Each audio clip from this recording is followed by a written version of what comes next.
Mencari kos yang cocok itu susah, apalagi di Jakarta yang ramai ini. Waktu akhirnya nemu kos di Ciputat, aku lega banget.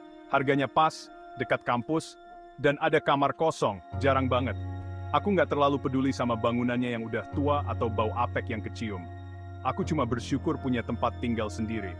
Nggak tahu aja kalau kos ini punya rahasia. Rahasia gelap yang berbisik di angin. Rahasia yang akan menjeratku, mengubah hidupku selamanya. Pas beres-beres di kamar, aku ngerasa diawasi terus. Bayangan di pojokan kayaknya nari-nari. Ada hawa berat yang aneh kayak tamu tak diundang. Kupikir cuma perasaanku aja, biasalah orang baru pindah. Tapi dalam hati, ada rasa gelisah yang mulai tumbuh. Kos ini kayak labirin, lorongnya remang-remang, lantainya kayu semua, bunyi kriet-kriet. Temboknya, yang dulunya kuning cerah, sekarang lembab dan kusam. Bau apek di mana-mana, tapi ada bau lain yang aneh, kayak manis gimana gitu, bikin merinding. Ternyata bukan aku aja yang ngerasa nggak enak. Penghuni lain, kebanyakan mahasiswa dan karyawan baru pada bisik-bisik soal kejadian aneh. Ada yang lihat bayangan gerak pas tengah malam, suara langkah kaki di lorong kosong. Suara perempuan nangis, tapi nggak ada orangnya. Aku coba nggak percaya, kupikir cuma mitos. Tapi, makin hari, aku ngalamin sendiri hal-hal yang nggak bisa dijelasin. Suatu sore waktu pulang kuliah, aku dengar suara senandung dari ujung lorong. Melodi yang sendu tapi indah. Aku berhenti, napasku kayak berhenti. Suaranya makin jelas. Kayaknya dari kamar di ujung lorong, kamar yang dari dulu kosong. Rasa penasaran mengalahkan rasa takut. Aku jalan pelan-pelan ke sana. Jantungku berdebar kencang. Pas sampai di depan pintu, suara senandung itu makin keras. Aku ngerasa angin dingin dari celah-celah pintu, bikin merinding. Aku kumpulin keberanian, terus aku tutup pintunya pelan. Senandung itu berhenti mendadak.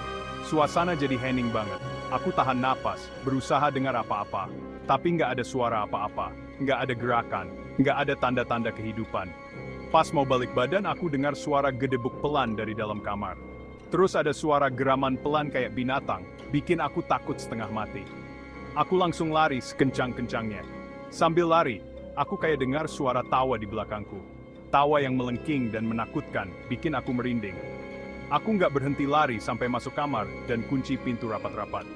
Semenjak malam itu, aku nggak pernah lagi ke ujung lorong itu. Ingatan malam itu, suara senandung geraman, dan tawa itu selalu menghantuiku. Itu pengingat mengerikan kalau aku nggak sendirian di kos ini. Kos ini kayaknya mendem rahasia, bikin sesak. Penghuni lain yang tadinya cuek sama kejadian aneh, sekarang pada kelihatan takut. Kami saling menghindar, masing-masing dihantui rasa takut sendiri.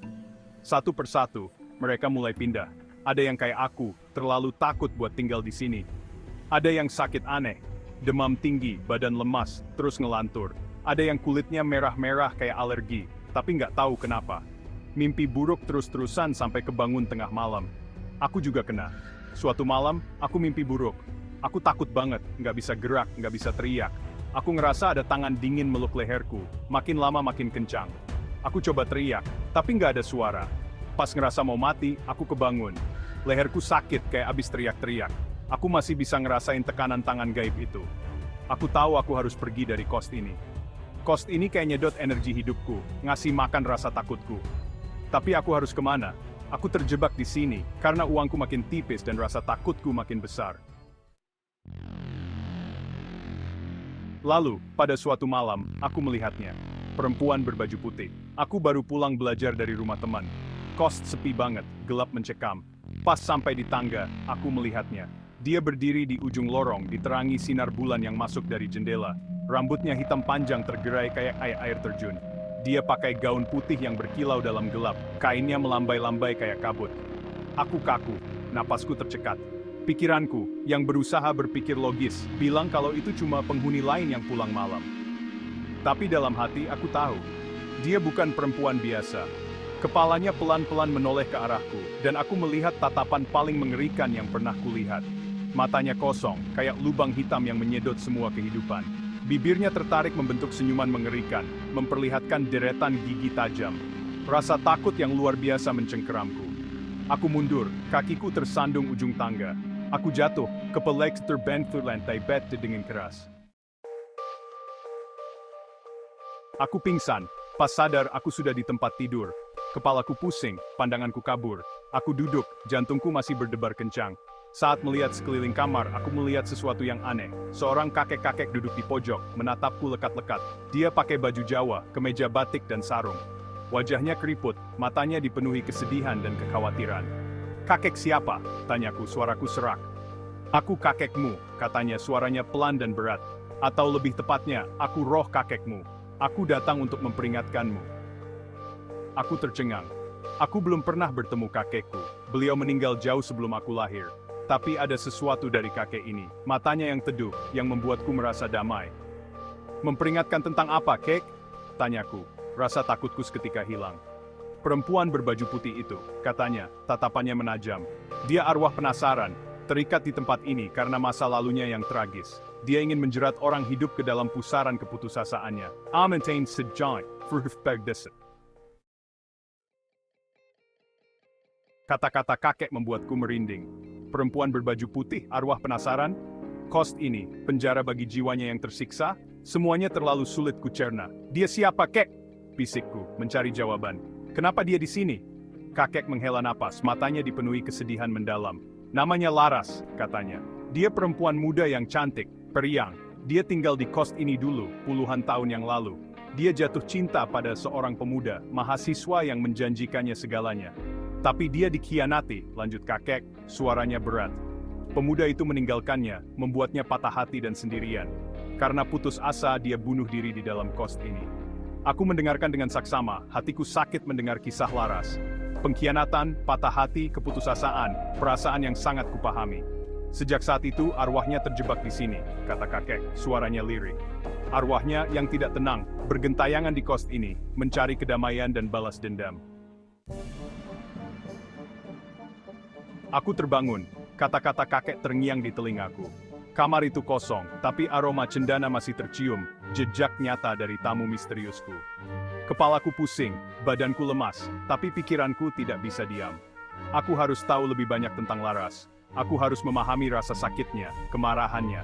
Mungkin dengan begitu, aku bisa membantunya menemukan kedamaian. Aku menghabiskan beberapa hari berikutnya untuk meneliti sejarah kos ini, membaca catatan lama dan mewawancarai penghuni lama. Kebenarannya, saat terungkap, bahkan lebih tragis dari yang kubayangkan. Laras adalah seniman berbakat. Lukisannya penuh warna yang mencerminkan semangat hidupnya. Dia mencurahkan hati dan jiwanya ke dalam karyanya, bermimpi suatu hari nanti bisa berbagi bakatnya dengan dunia.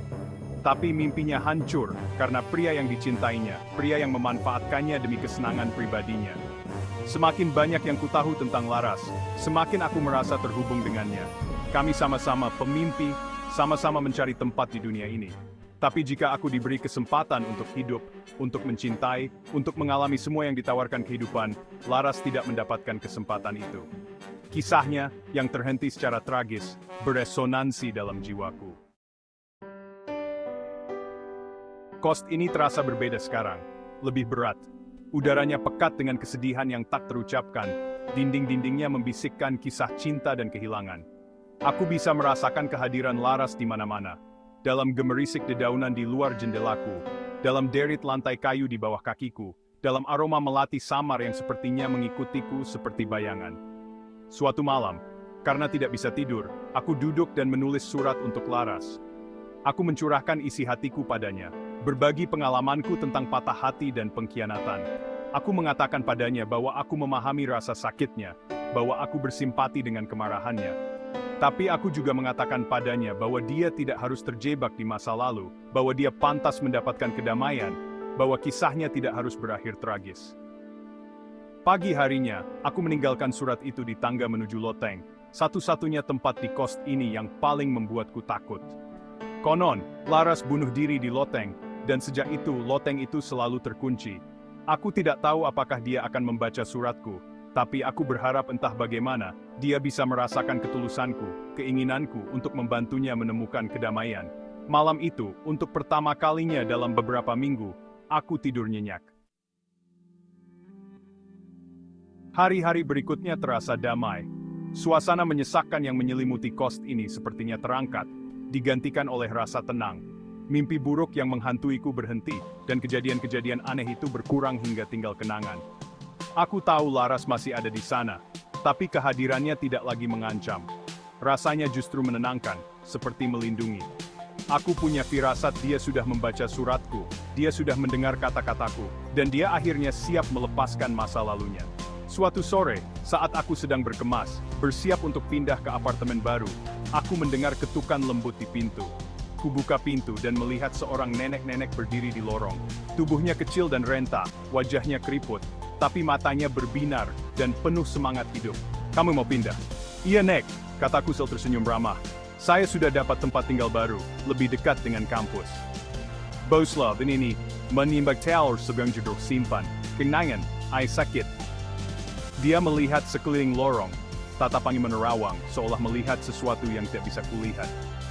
Saya ingin berterima kamu turut membantu menunggu dambosan.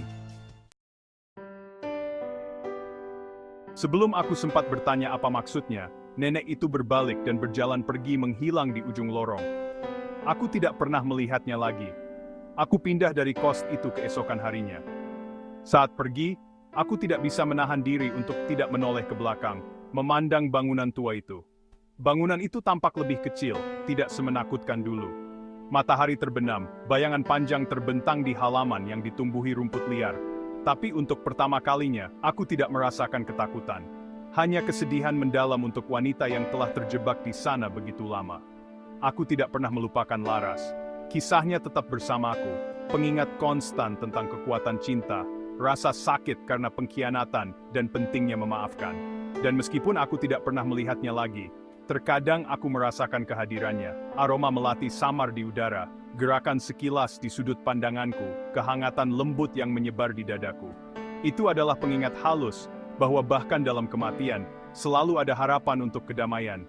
Bahwa bahkan jiwa yang paling tersiksa pun, dapat menemukan kedamaian, jika saja kita cukup berani untuk mendengarkan kisah mereka. Kos di Ciputat mungkin dihantui oleh arwah Laras yang gelisah, tapi itu juga merupakan bukti kekuatan abadi jiwa manusia. Sebuah pengingat bahwa bahkan di saat-saat tergelap, cinta, pengampunan, dan harapan dapat menang.